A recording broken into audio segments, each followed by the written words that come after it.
Varování, v tomto videu jsou záběry, které neskoušejte doma. Ahoj lidi, vítám vás u dalšího videa. A dneska jste se mohli dozvědět v minulém díle, tak budeme dneska vyrábět nůž a vlastně potřebujete nějaký kus dřeva a vlastně můžete třeba kus želez ostří, no vlastně. Jak jsme měli třeba... To jsme si třeba udělali a můžete to třeba udělat stejně jako na to kopí, jak jste viděli u našeho prvního tvůrčího videa, takže asi jdeme na to.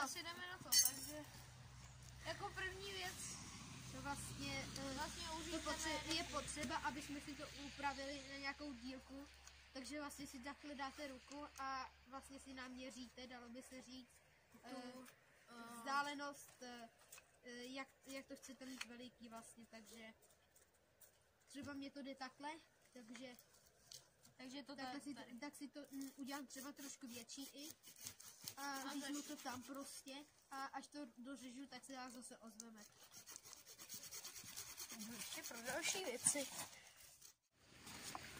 Jak můžete vidět, tak momentálně se skrabáváme vlastně kůru A pak si to jak vlastně vytvarujeme. No a samozřejmě, kdybyste se chtěli zeptat, proč nepoužijeme místo sekyrky nožík, tak je to z toho důvodu, jelikož si nožík vytváříme. A proto nechceme, aby jsme používali nožík. No, protože nebudete si přece vytvářet nožík, když nožík máte, ne? No, ale my si ho vytváříme.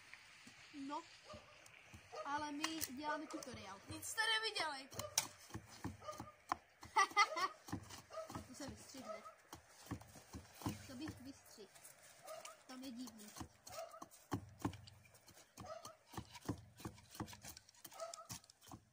Můžete si všimnout, Že tak už to máme vlastně poměrně hotový a teď už vlastně uděláme ten zářez, ale jako když jsme ho dělali u toho kopí, ale tady je problém, že jelikož nepoužíváme ten nůž, a protože se ho vytváříme, tak to musíme udělat sekyrkou a až to budeme mít udělaný, tak se vás zase ozveme.